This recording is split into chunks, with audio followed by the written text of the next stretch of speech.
It is said by many that tobacco is $1 million crop.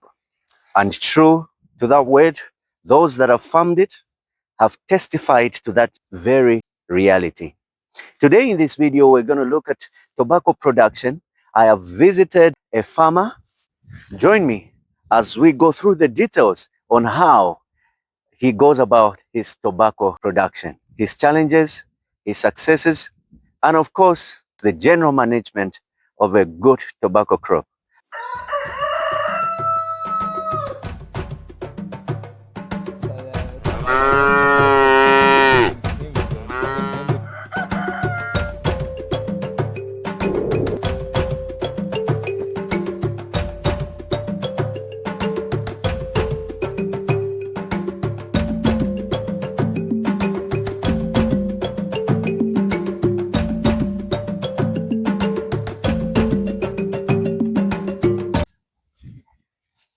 Bonawata, thank you so much for receiving me at your farm here.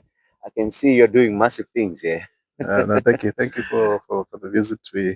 You're very welcome. Would you mind introducing yourself and pretty much what you do here at the farm? Okay, so basically, my name is Walter Madiro. Yes. I'm Zimbabwean born and bred. We took over this farm here. It's called Regina Jones Farm in Choma, Central Southern Province in Zambia. It's a 350 hectare farm of mixed agricultural use.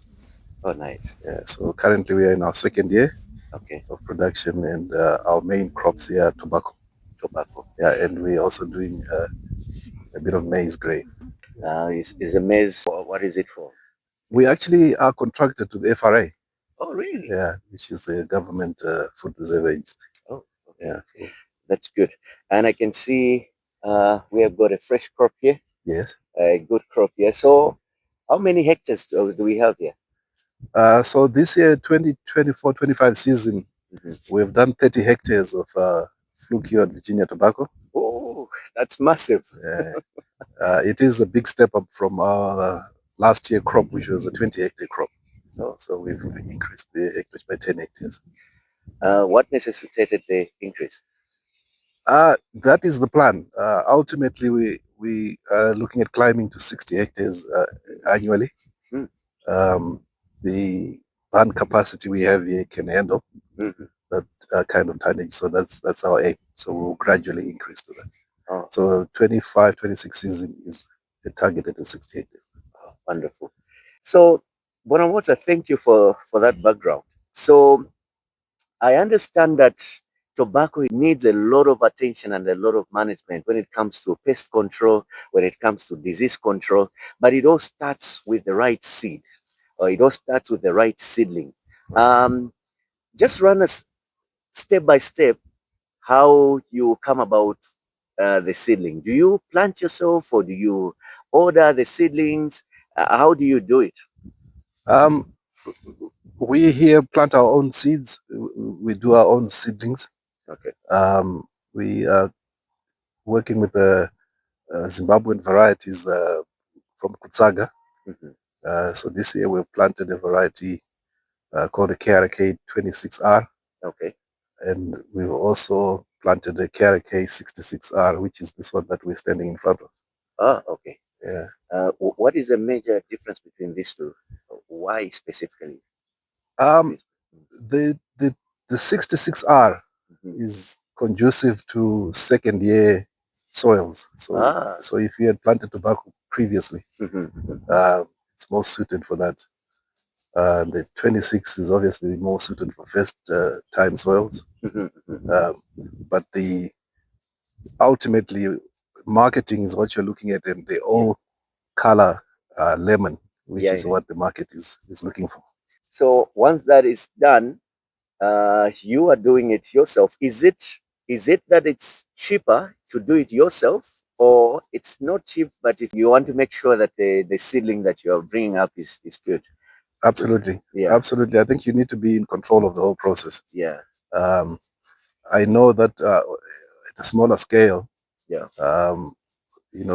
farmers are buying from bigger growers, or they, depend on bigger growers to do the seed beds. The danger is that when the bigger grower has got demand, he is not willing to release. And I think the industry in Zambia has suffered a lot from those situations. Last planting season and this current season, it was a crisis, especially in Southern Province, where the bigger farmer is also under pressure to use his own seedbed. So there's very little now that is available for the small scale guy. So I think marketing companies are now thinking outside the box and trying to do a communal seedbed. I think this was the standard before with the, I'm told, with the Zambia Tobacco Board in decades ago. That there's a communal seedbed that is done for small scale guys to come in and I think that should actually go back to that standard. Oh, okay.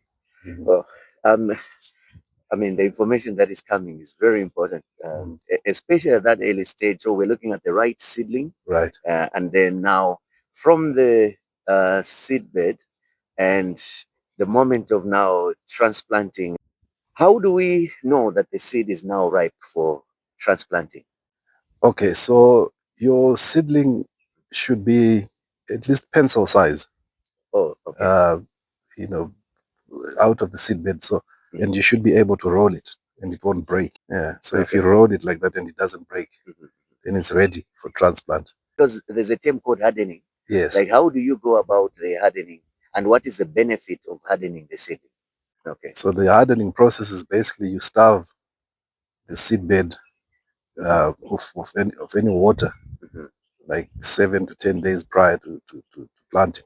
Okay. So that trains it to survive. So that you lessen the shock. Yeah. When you then eventually put it in the actual field. Oh, okay. And then even at planting, so at planting you give it a bit of water, about 5 to 10 liters of water in each planting station, and then you starve it for another 2 weeks. Okay. So it trains it to survive, to strengthen the root system, and lessen the shock of transplant. Okay, is that what we call water planting? That's water planting, yeah. Yes. So at the planting stage, you have to plant with water. In the planting holes. In the planting holes. You go in with, is it 5 to 10 liters? Yeah, 5 to 10 liters, depending on your conditions.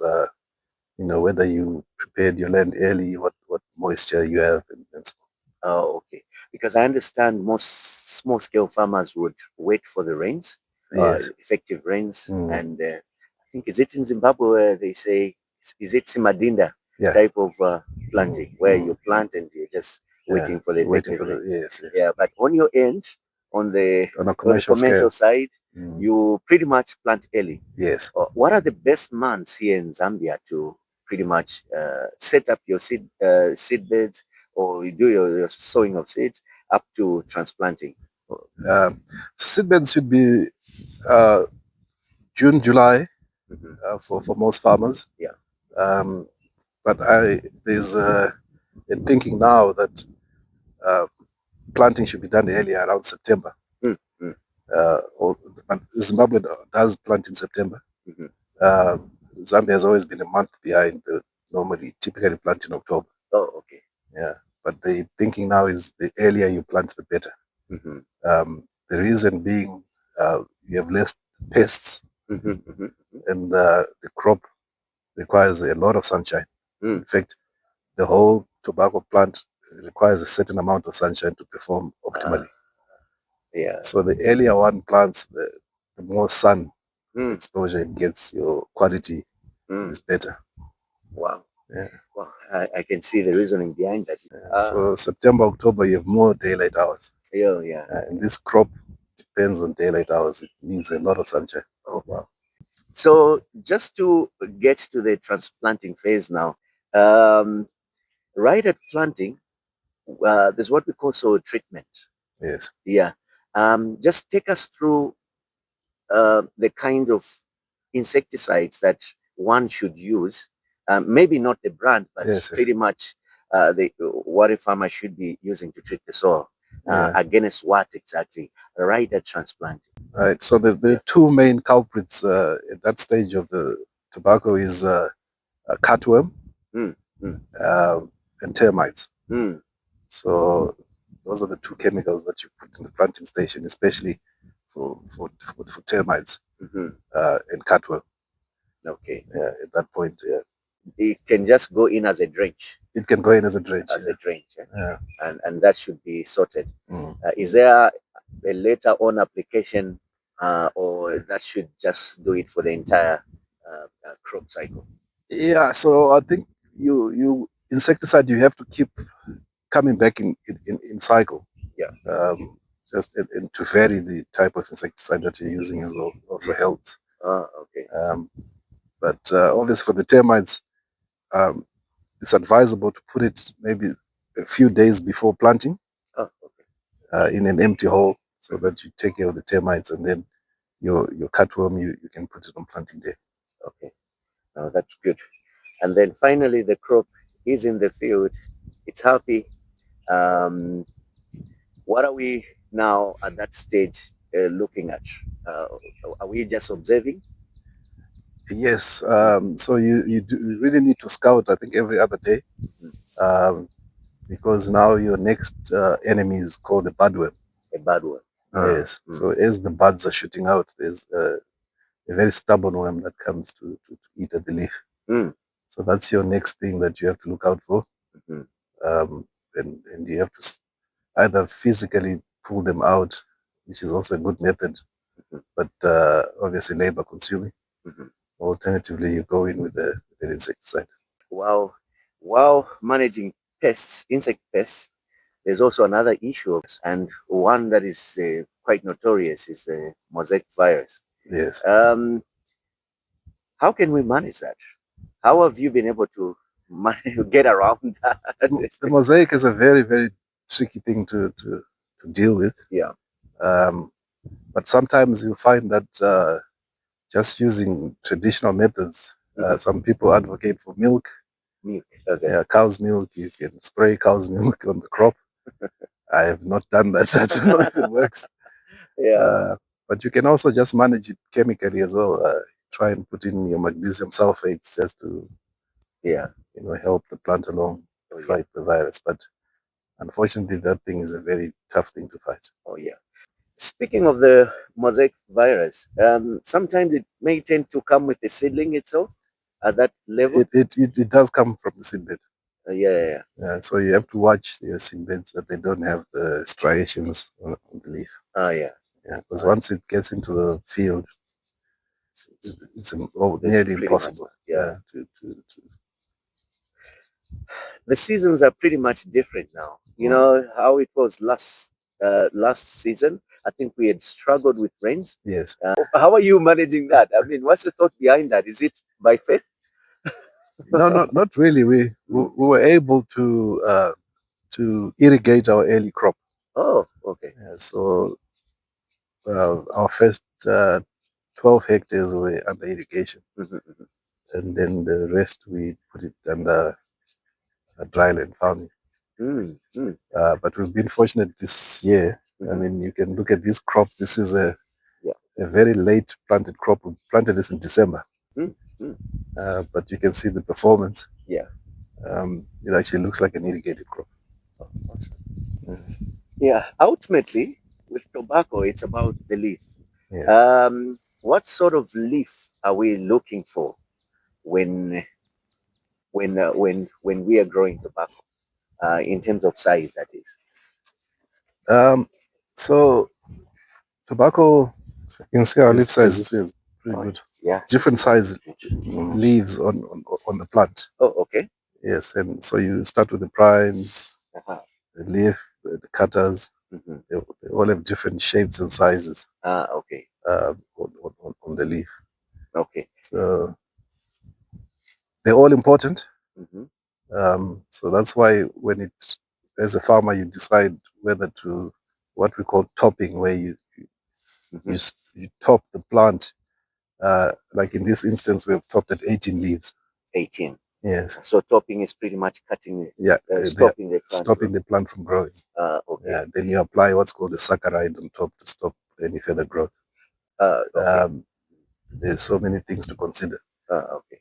Some people will top at 20. Some people top at 14. So it just depends with your conditions, whether your soil can handle, whether you have enough irrigation, enough moisture in your soil to sustain a 20 leaf crop. So it's a decision that the farmer makes. Yeah.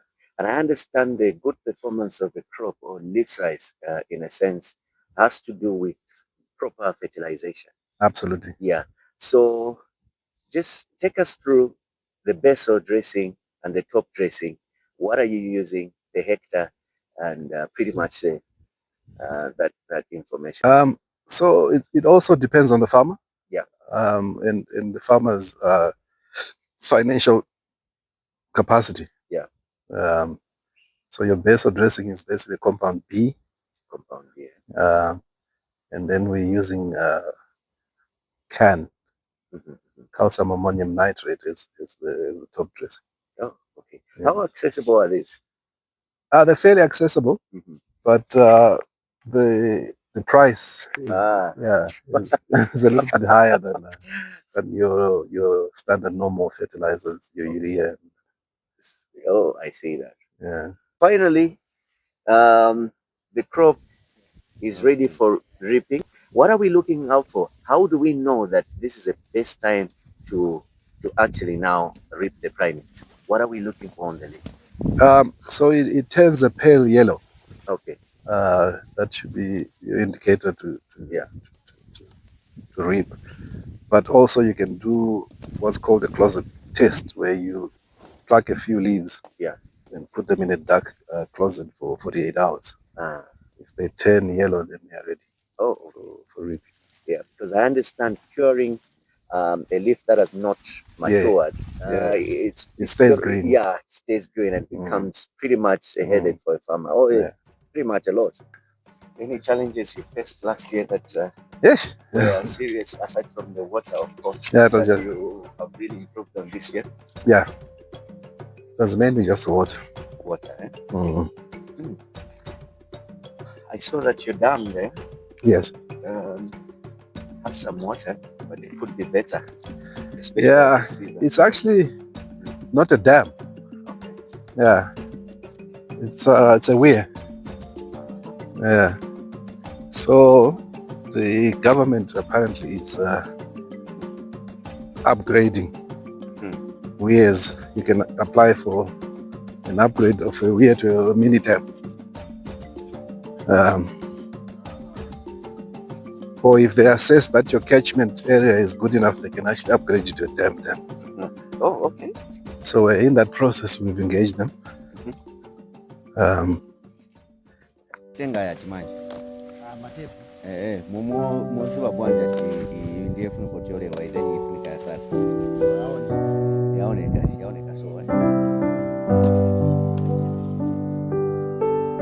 When the leaves are ripped from the field, they are carefully and neatly tied, and of course they are taken to the barn for curing, and this is how the ultimate leaf will look like. And from there, conditioned, graded, baled, and off to the market.